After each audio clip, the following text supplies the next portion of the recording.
Hello, this is Talking Europe on France 24. I'm Catherine Nicholson. This week, France's President Macron has been hosting the Paris Peace Forum. The forum took place just days after the French President said, though, that he had lost faith in the NATO transatlantic military alliance. Now, he expanded on those comments at the Peace Forum, saying we're experiencing an unprecedented crisis in our international system. Our guest in this first part of this week's Talking Europe is one of the high-level attendees at the forum and head of a NATO member state. I'm therefore very pleased to welcome to the studio Egils Levits, who was elected president of Latvia just a few months ago. Hello there. Hello. Thanks very much for being our guest. Now, I'm going to start off just by telling the viewers a few key facts about Latvia. Now, it's a country that has a population of 1.9 million people, making it one of the smaller countries in the European Union. It's also one of the newer members, joining 15 years ago in 2004, the same year Latvia joined NATO. And we would say that Latvians have used the euro currency since the year 2014. Emmanuel Macron, as I said, has been warning about an unprecedented crisis. Do you see major threats to peace for Latvia, for Europe today? I would not say that there is a real, very deep crisis, but we have difficulties in the European Union, but also in NATO. I see that NATO is still and should be the most powerful military and defense organization in the world, not only in Europe, but in the world.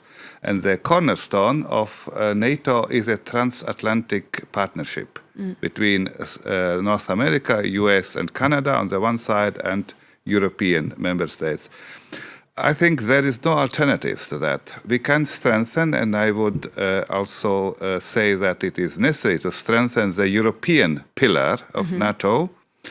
But strengthen it in what way, in terms of the financing of each member state? Yes, financing and military production and armament, and in cooperation, military cooperation. There are different possibilities to strengthen the NATO defense capacity. But the transatlantic relation remains crucial, despite of certain, I would say, rather verbal critiques from different partners of NATO. And are you referring to Donald Trump? He is not alone in this aspect. But I would say our attention should be to strengthen NATO, because it is no alternative to the NATO in Europe and in the Western world as a whole. NATO is a community of states which are based on the same values, democracy and rule of law. And they need also to be protected, and I think NATO is still and should be the main defense force for the states. Okay, well, before we move on, let's take a look back at those comments that made headlines by Emmanuel Macron, criticising the guarantor of post-World War II peace in Europe, that is NATO. He claimed in a recent interview that the United States is turning its back on Europe, and said that he had lost faith in NATO. This report is from Camille Nedleg. NATO is under fire from French President Emmanuel Macron. What we are currently experiencing is the brain death of NATO. You have no coordination whatsoever of strategic decision-making between the United States and its NATO allies. None. The president's comments come after the withdrawal of US troops from northeastern Syria. Fellow NATO member Turkey viewed the move as the green light for an incursion to push back Syrian Kurdish forces in the country, despite the risk that the chaos could give the Islamic State group an opening to mount a resurgence. Macron's comments were greeted with enthusiasm by the Russian Foreign Ministry. Golden words, true and reflective, a clear definition of the current state of NATO. But fellow NATO ally Germany was quick to dismiss the president's assessment. The French president has chosen drastic words. I don't share that point of view regarding cooperation within NATO. I think such sweeping criticism isn't necessary, even though we do have some problems and need to fix them. Macron has also said he's no longer sure if the allies would come to each other's defence if attacked, and he accused the US of turning its back on Europe. President Trump has repeatedly criticised members for not contributing the required 2% of their GDP to NATO. But on Thursday, Secretary of State Mike Pompeo also defended the organisation. It is an absolute imperative that every country participate and join in and contribute appropriately to achieving that shared security mission. World leaders will be meeting at a NATO summit in Britain next month. As we heard in that report, your French counterpart, President Macron, said there's no coordination whatsoever of strategic decision-making between the United States and its NATO allies. We're told that he seemingly found out about the United States pullout from northern Syria on social media. It seems he might have a point. President Macron has used strong words. But sometimes using strong words is necessary in order to draw attention to certain problems. In principle, as I agree with the German Chancellor, Madame Merkel, who said, of course, NATO has some difficulties, some problems, but we should solve it in the spirit of cooperation.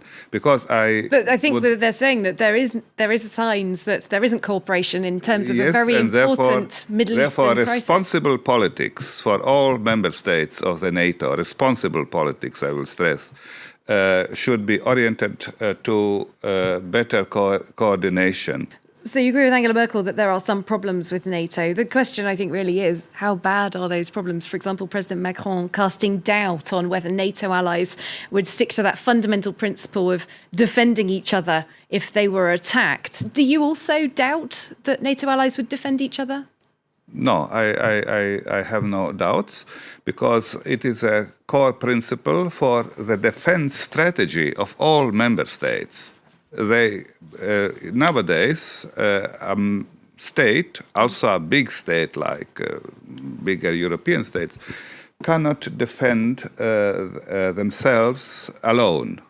It's by nowadays technologies is that not possible, and therefore we have this alliance, and the cooperation of NATO should be improved.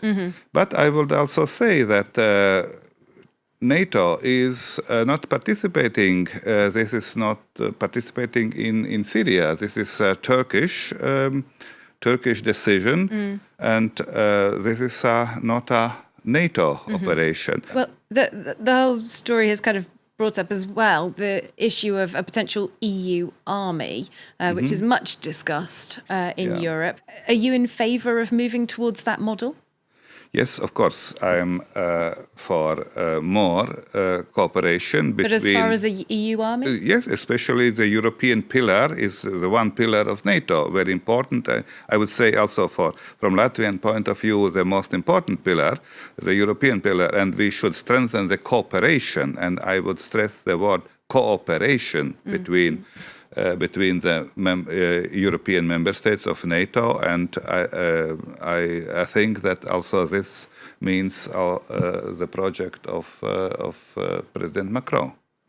Right, well, let's look outside of that particular issue and look at European and Russian relations, which is of particular interest to Latvia as a former Soviet state. In your first speech at the United Nations in September, you took a bit of a swipe at Russia, I think we can say, describing, quote, Russia's open disrespect for the principles of international law as violation of Ukraine and Georgia's territorial integrity continues. And you said they're showing brazen disregard for international law, and that must not be accepted as the new normal. Now, at the same time, there is discussion within Europe about warming up relations with Russia, which have gotten to a very tense place. President Macron spoke in August this year about easing and clarifying our relations with Russia. Would you not support that then? Dialogue between Europe and Russia is always good. We should speak with Russia, and Russia should speak with Europeans. The dialogue is a normal modus of politics, of international politics. But we should also stick to our firm position that respect for international law is basis for international peace.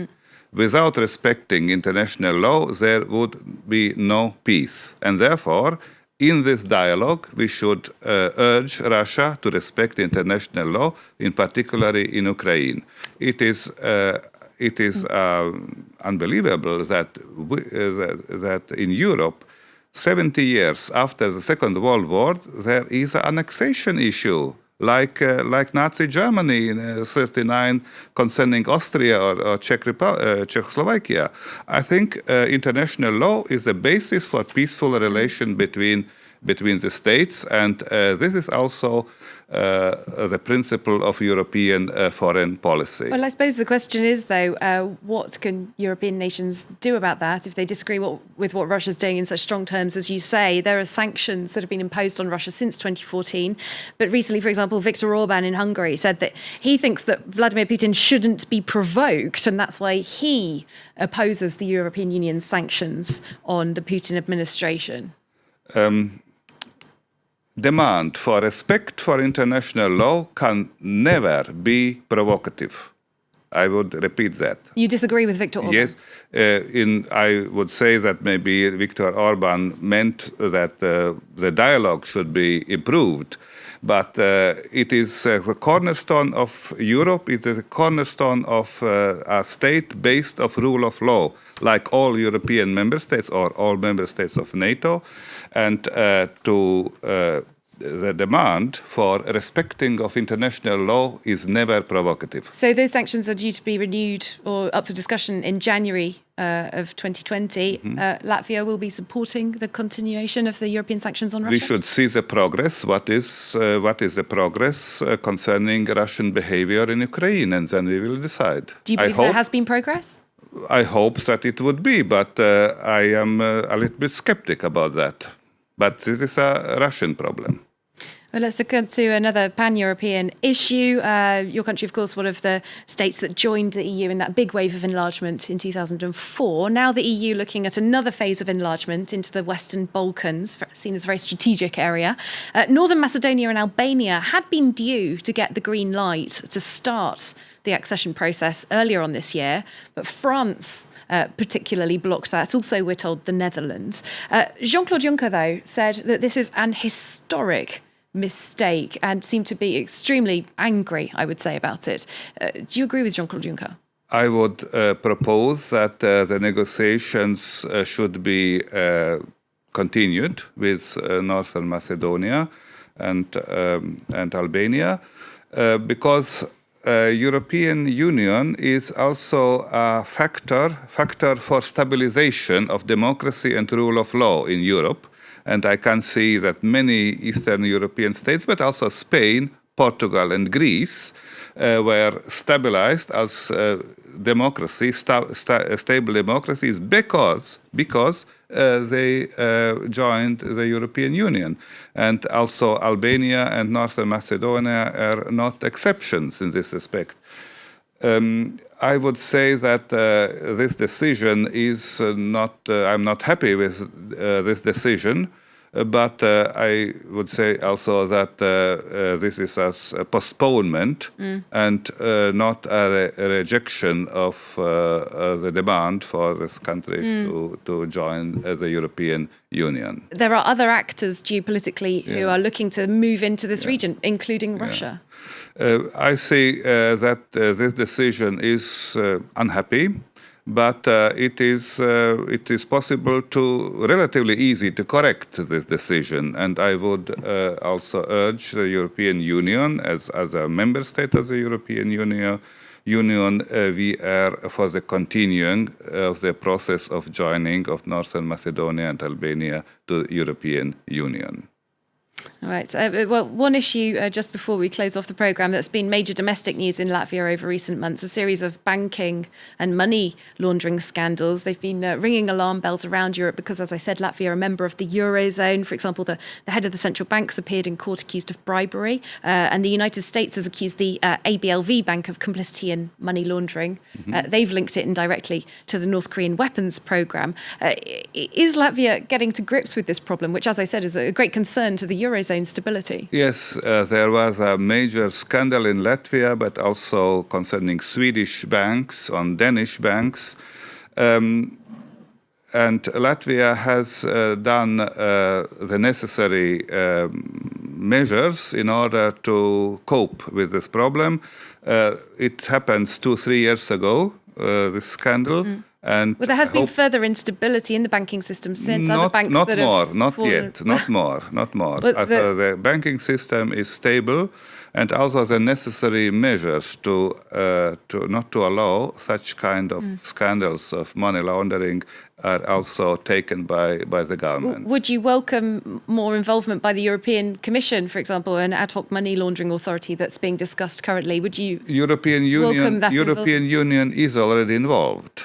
It's only United States, but also European Union, European Central Bank are involved in the process of stabilizing. It's already done. I would stress it's already done. It's not the actual problem of stabilizing of Latvian banking system. All right, Egils, Levits, we'll have to leave it there. But thank you so much for being our guest today. Yeah. Egils, Levits, President of Latvia. Thank you. Thank you very much. Thanks to you for watching as well. Do stay tuned. In part 2 of the programme, we are going to be speaking to Lithuania's foreign minister. Do stay with us.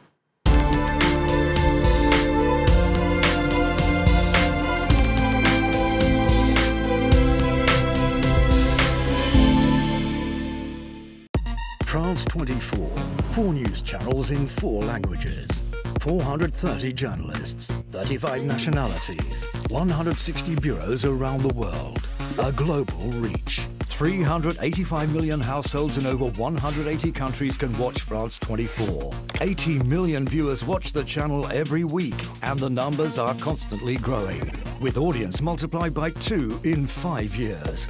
France 24 Online is also forging ahead. Over 15.5 million visits a month on France24.com.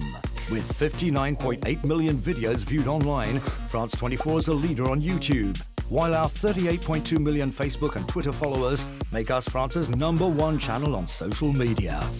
To our constantly growing community of viewers, thank you.